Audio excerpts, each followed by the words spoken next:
Kaya lang si Mang Mario, takot na takot siya kasi babarilin siya. Ginawa niya, pumunta siya dito sa kaliwa na mahuhulog kami sa dike. Tapos nagpikit kami lahat ng mata dahil mahuhulog talaga kami. Tapos siguro mga after 5 minutes, kami lahat nag-open ng mata kasi hindi kami nahulog. Kami lumipad. Tapos itong kotse ay bumaba dito sa street. Can you imagine? Supernatural. Tapos alam niyo, nung na-experience ko yun, sabi ko, iiwanan ko itong mga negosyong ito. Walang kwenta lahat ito. I just need to be with God. Kasi talagang super na kailangan ko ng Savior. Kailangan ko siya. Hindi ko kailangan yung mga pagkikarangyaan o kayamanan. Kailangan ko ay si Jesus. Amen. Are you ready? Are you ready for a spiritual revival? For healing miracles in your life? For blessings and financial breakthroughs? Are you ready for a deeper relationship with God? Welcome to our program, Living the Blessing by Terry Chang Ministries.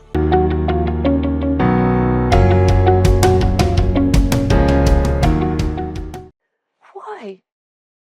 Kaya po ang Panginoon nagpapadala ng mga preachers na naka-experience na hindi lang po theories, kung hindi testimonies na sila mismo living testimonies sa goodness ng Panginoon. Amen. So, tingnan niyo po, ang dami niyang pangako kay Jacob, di ba? Pero in Genesis 30:43, anong nangyari kay Jacob? Nag-umpisa dun sa offering niya na 10%. Ang sabi niya sa Genesis 30:43, thus the man, Jacob, became exceedingly prosperous and had large flocks, female and male servants, and camels and donkeys. Naging multi-millionaire si Jacob. At he was dukha. Wala siyang kadala-dala nung umalis siya dito kay Esau, 'di ba? Nung lumaya siya, pupunta siya kay Laban.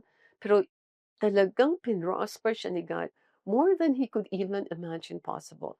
Now, bumalik po tayo sa John 1 verses 47-51. Ang sabi dito, ito yung ating main scripture, di ba? Jesus saw Nathanael coming toward him and said of him, behold, an Israelite indeed, in whom is no deceit. And then verse 48, Nathanael said to him, to Jesus, how do you know me? Jesus answered and said to him, before Philip called you, when you were under the fig tree, I saw you. And then sabi ni Nathanael, so verse 49, Nathanael answered and said to him, Rabbi, you are the Son of God. You are the King of Israel. And then in verse 50, Jesus answered and said to him, because I said to you, I saw you under the fig tree, do you believe? You will see greater things than these. Sabi niya kay Nathanael. And then in verse 51, and he said to him, most assuredly I say to you, hereafter you shall see heaven open, the angels of God ascending and descending upon the Son of Man. So, ito, ang nangyari dito, ladder yung nasa Genesis 28. Dito sa John 1, ay hindi ladder. Si Jesus na. So, kung lahat ng blessings na yun, under the covenant ni God kay Jacob, at lahat ng seed ni Abraham, ito ay the Son of Man ang pinag-uusapan. Under the new covenant.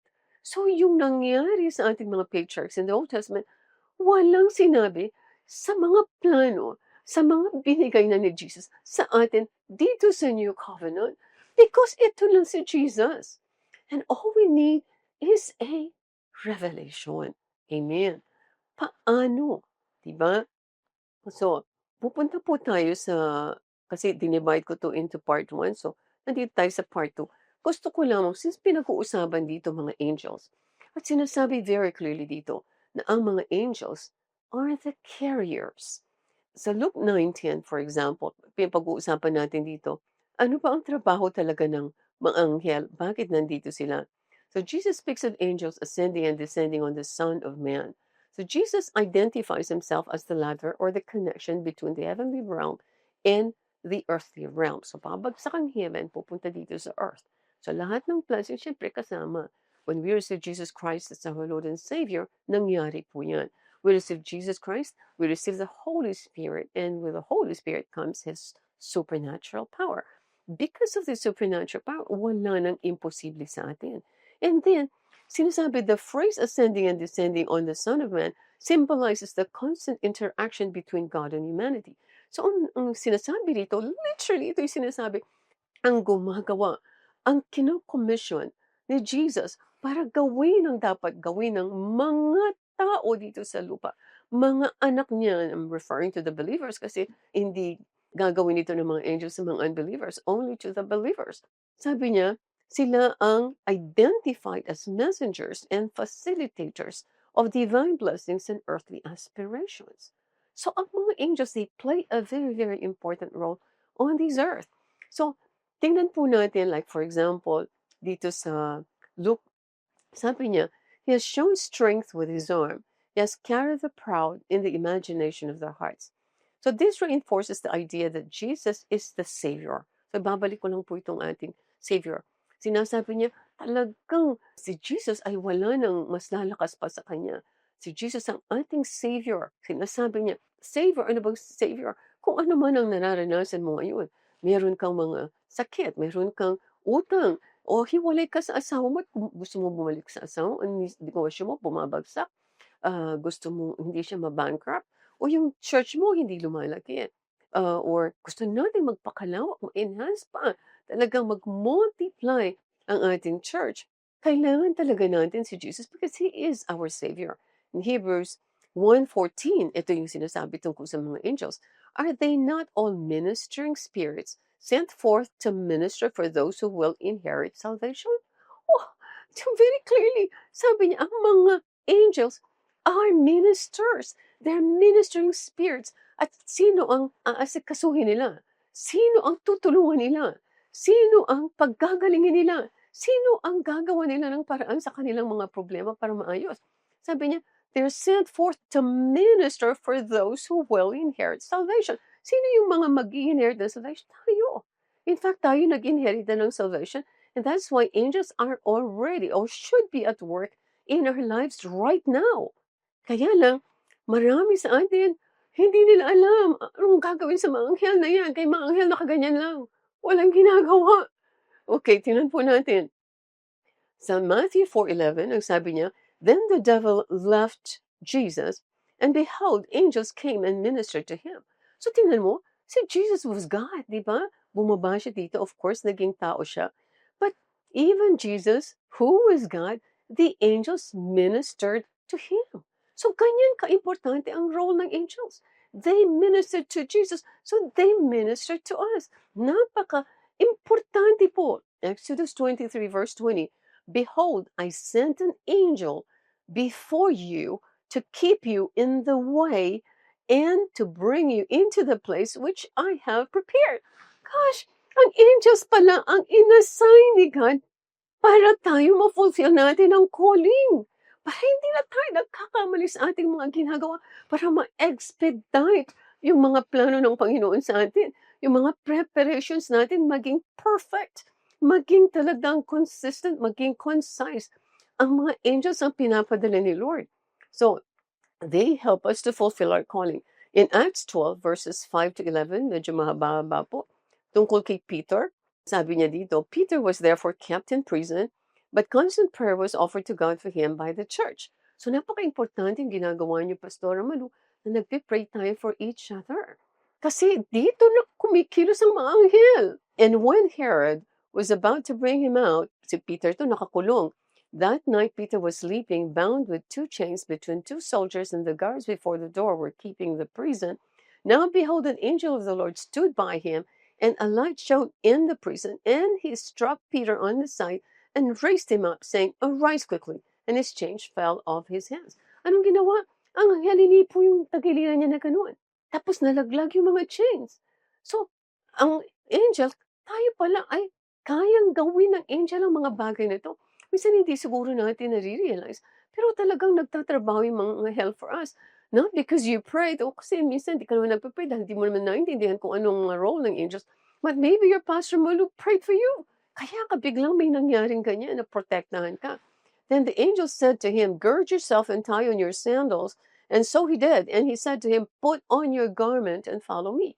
So, tingnan mo, talagang step by step, itong anghel na to, gina-guide si Peter.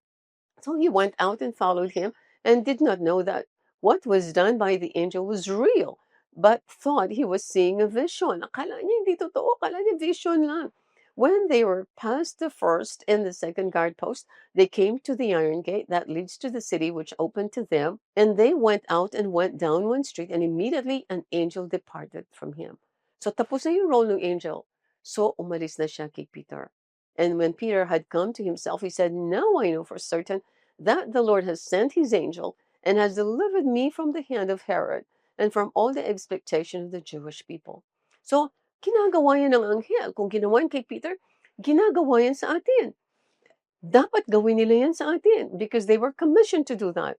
In 2 Kings, for example, 6:17, sabi niya, and Elijah prayed and said, "Lord, I pray, open his eyes that he may see." Kasi yung kanyang tao, yung kanyang helper, ay natakot. Di ba? Kasi ang dami-daming mga sundalo ng king na kalaban ni Elijah. So natakot itong helper niya. So sabi niya, pinag-pray niya na buksan yung kanyang mga mata. Then the Lord opened the eyes of the young man, and he saw, and behold, the mountain was full of horses and chariots of fire all around Elijah. Meron akong isang example dito na ngayon ko lang medyo naisip. At nangyari na po ito sa akin. Mga isang super, super, supernatural miracle talaga. Like, bago pa lang akong born again, a few days born again, I was still doing my itong distribution business. So I was in Nueva Ecija. Tapos kasama ko sa kotse itong dalawang distributors ko doon. We were in the car. Tapos meron akong driver, si Mang Mario. Meron kami mga experimental sites na tiningnan. So nasa mga delikadong lugar. Tapos dinaan kami dito sa Dike. So itong Dike na to is parang two-way siya, pero napakasikip. Na talagang dahan-dahan kailangan hihinto ang kotse para dumaan, for example, yung kabila. Okay? So pauwi na kami nito. It was around mga 11 o'clock in the evening. Ang sasakyan ko is Land Cruiser. Tapos mamaya, nagkukwentuhan kami, nakita ko, biglang huminto itong si Mang Mario sa pagdadrive. Merong isang car na pula sa harap namin. Huminto. Pagkatapos lumabas yung mga tao, may mga baril. Yung isa, nakapulang sando. Ako, sabi ko, ano ba ito? Ano ba ito? A few days born again lang ako. Hindi pa ako marunong magdasal. Ang sabi ng brother ko, kapag meron kang ma-experience na like in danger ka, ate, sabihin mo lang, tawagin mo lang ang pangalan ni Jesus. Jesus, help me. Sabihin mo lang, ganun. Parang natatandaan ko may sinabi siyang ganun. Pagkatapos sabi ko kay Mang Mario, sabi ko, "I-atras mo, bakit may mga tao yan, may mga tulisan na pumupunta, may mga baril sila." Tapos, "Hindi po tayo makaka-atras, ma'am, kasi meron ng truck sa likod." Eh, nasa gitna sila ng daan, so walang way. Kapag kami sumiksik dito, mahulog kami sa dike. So, grabe ang takot ko talagang super. Kami lahat ay talagang hindi namin alam kung anong gagawin. Tapos bigla na lang, "Jesus, help me." Ay, alam ko talaga savior si Jesus. Tapos, anong ginawa ni Jesus? Nagpadala kaagad ng mga anghel. Of course, di ko nakita yung mga anghel, pero bigla na lamang, sabi ko, "Mang Mario," ginano, "Mang Mario, Mang Mario, Mang Mario." Sabi ko, paandarin mo, paandarin mo. That was the wisdom that was given to me by the Holy Spirit, na paandarin ang kotse. Di bali nang bumugo dun sa pulang kotse. Kaya lang si Mang Mario, takot na takot siya kasi babarilin siya. Ginawa niya, pumunta siya dito sa kaliwa na mahuhulog kami sa dike. Tapos nagpikit kami lahat ng mata dahil mahuhulog talaga kami. Tapos siguro mga after 5 minutes, kami lahat nag-open ng mata kasi hindi kami nahulog. Kami lumipad. Tapos itong kotse ay bumaba dito sa street. Can you imagine? Supernatural. Tapos alam niyo, nung na-experience ko yun, sabi ko, iiwanan ko itong mga negosyo ito. Walang kwenta lahat ito.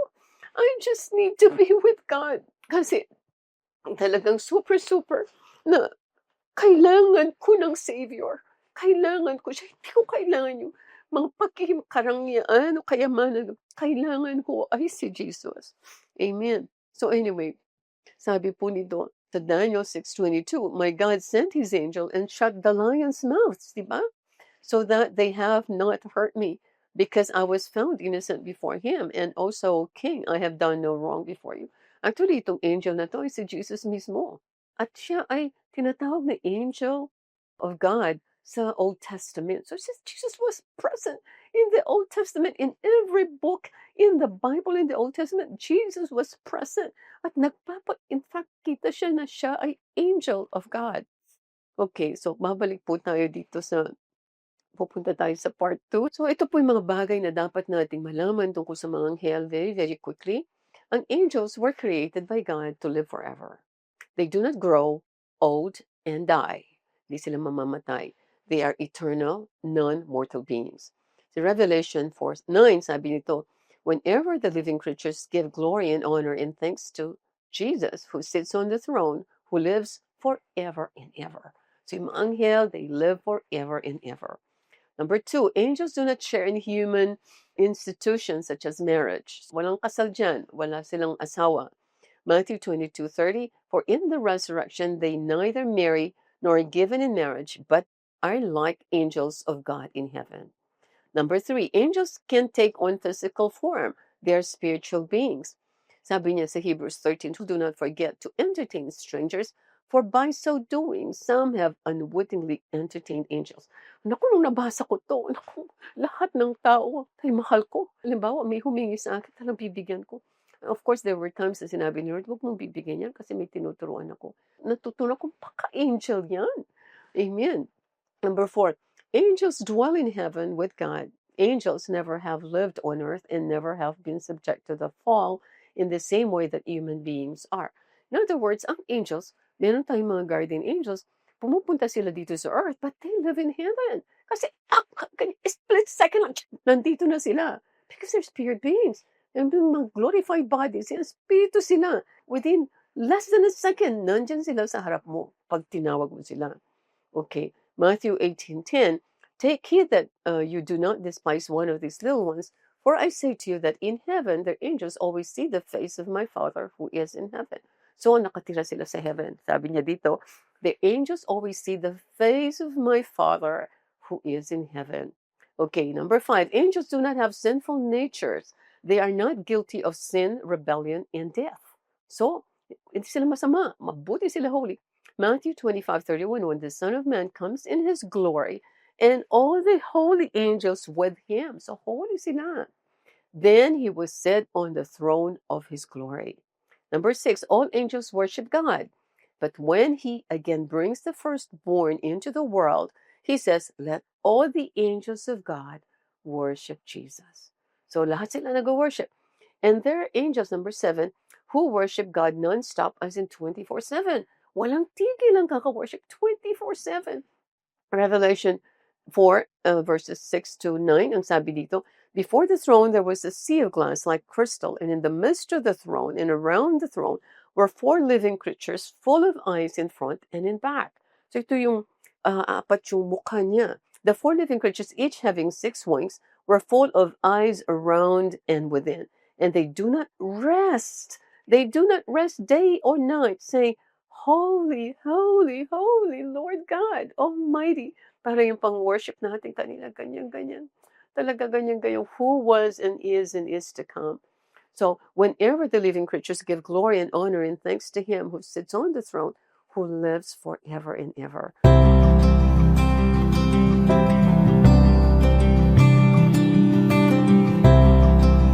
Sa mga nais pong sumulat, magbigay ng testimony, or may prayer request, isa pong malaking karangalan na kami makapaglingkod sa inyo. Kayo po ay maaaring pumunta sa aming website sa www.terrychang.org. Inuulit ko po, www.terrychang.org. Maraming salamat po. Hi, si Pastora Terry Chang po ito. Nawa po ay na-bless kayo sa mensahe ng Panginoon para sa araw na ito dito sa aming programang Living the Blessing ng Terry Chang Ministries. Ang sabi po sa John 8:32, You shall know the truth, and the truth shall set you free. Kung gusto mo ng kalayaan, tatanggapin mo si Jesus at ililid kita dito sa prayer na to. Your life will never be the same again. Dadaloy ang kanyang buhay, ang kanyang presensya sa lahat ng areas ng iyong buhay. So, ipikit mo ang iyong mga mata kung ikaw ito at ililid kita dito sa prayer. And pray it from the heart as if it is your own. Heavenly Father, patawarin niyo po ako sa lahat ng aking mga kasalanan. Marami pong salamat sa pagpapatawad ninyo. Jesus, kailangan kita. Come into my life and be my Lord and Savior. Holy Spirit, change me, mold me, transform me into that person that you designed and created to be. Amen. Ayan, born again Christian ka na. Congratulations. Tandaan niyo po, mahal ko kayo at mahal kayo ng Panginoon. God bless you.